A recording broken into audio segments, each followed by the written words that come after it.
নামাজে মনোযোগ ধরে রাখতে পারেন না, এই সমস্যা কি আপনাদেরও আছে ভাই? আছে? নামাজে মনোযোগ ধরে রাখতে পারেন না? আজকে আমি আপনাদেরকে নামাজে মনোযোগ ধরে রাখার জন্য কয়েকটা টিপস, কয়েকটা পরামর্শ দিয়ে যেতে চাই, এবং আমি নিজে এগুলোর উপরে আমল করে আলহামদুলিল্লাহ ফল পেয়েছি, পরীক্ষিত।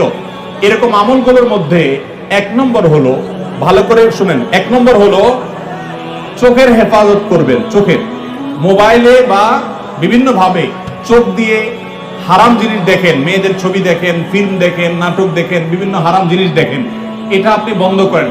পরীক্ষামূলক 1 মাসের জন্য আপনি একটু চোখের রোজা করেন, আত্মনিয়ন্ত্রণে করার চেষ্টা করেন। যেই পুরুষ নিজেকে নিয়ন্ত্রণ করতে পারে না, সে আবার কিসের পুরুষ, সে আবার কিসের যুবক?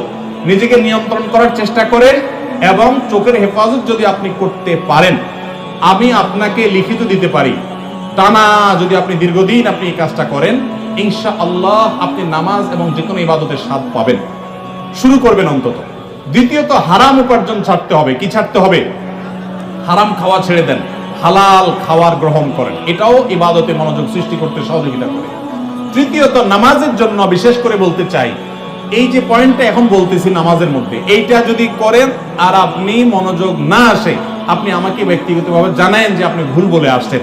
আমি আলহামদুলিল্লাহ এটার উপরে নিজে 100% উপকারিতা পেয়েছি, অনেকের পরামর্শ দিয়ে তাদের মধ্যে উপকারিতা পেয়েছি। সেটা হলো নামাজের টাইমিংটা বাড়িয়ে দেন, অর্থাৎ দীর্ঘ সময় নিয়ে নামাজ পড়েন। আপনার 4 রাকাত নামাজ পড়তে 5-6 মিনিট সময় লাগে, বা 6-7 মিনিট সময় লাগে, আপনি এটাকে ডাবল করে দেন, এবং সূরা ফাতিহা পড়ে একটু অপেক্ষা করে অন্য সূরা পড়েন, একটু সময় নেন। একইভাবে রুকুতে গিয়ে একটু লম্বা সময় ধরে তাসবিহ, সাধারণত আপনি 3 বার তাসবিহ পড়েন, এবার আপনি 6 বার 7 বার পড়েন, 9 বার পড়েন, আরো বেশি করে পড়েন, একটু সময় বেশি নেন। রুকু থেকে উঠেই আবার সিজদা যান সব সময়, আজকে সেটা করেন না। রুকু থেকে উঠে একটু দাঁড়ান, একটু অপেক্ষা করেন, একটু দেরি করেন। নবী সাল্লাল্লাহু আলাইহি ওয়াসাল্লাম রুকুতে যে পরিমাণ সময় থাকতেন, রুকু থেকে উঠে দাঁড়িয়ে তার কাছাকাছি, কারিবা মিনহু হাদিসের ভাষ্য, তার কাছাকাছি থাকতেন, অথচ আমরা রুকু থেকে উঠেই দৌড় দিই।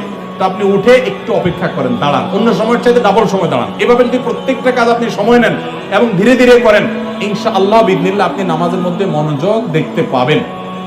3টা গেল। 4 নম্বর হলো নামাজের মধ্যে যে সূরা কেরাতগুলো পড়েন, এই যে আজকে আমরা 3 কুল সম্পর্কে আপনাদেরকে বললাম, নামাজের দোয়াগুলো, সূরাগুলো, কেরাতগুলো, এগুলোর অর্থটা বোঝার চেষ্টা করবেন। তাহলে নামাজের ভিতরে ওই অর্থের কথা আপনার মাথায় আনতে পারবেন, আপনার মনোযোগ ধরে রাখতে পারবেন। আর আরেকটা পরামর্শ হলো, ইবাদত এবং নামাজে বিশেষ করে মনোযোগ সৃষ্টি করার জন্য আগে থেকে মনোযোগ নষ্টকারী বিষয়গুলো থেকে সরে আসেন। অনেকে আছে মোবাইল টিপতে টিপতে নামাজে দাঁড়ায়, নামাজে ঢোকার আগে, মসজিদে যাওয়ার আগে মোবাইল সুইচ অফ করে ফেলান এবং এরোপ্লেন মোড করে ফেলান, যাতে করে মেসেজ আসলেও টের না পান। ইনশাআল্লাহ দেখবেন মনোযোগ আসবে। সেই সাথে আল্লাহর কাছে দোয়া করবেন। একটা দোয়া শিক্ষা দেই, প্রত্যেক নামাজের পর, 5 ওয়াক্ত নামাজের পর আমার নবী সাল্লাল্লাহু আলাইহি ওয়াসাল্লাম এই দোয়াটা নিয়মিত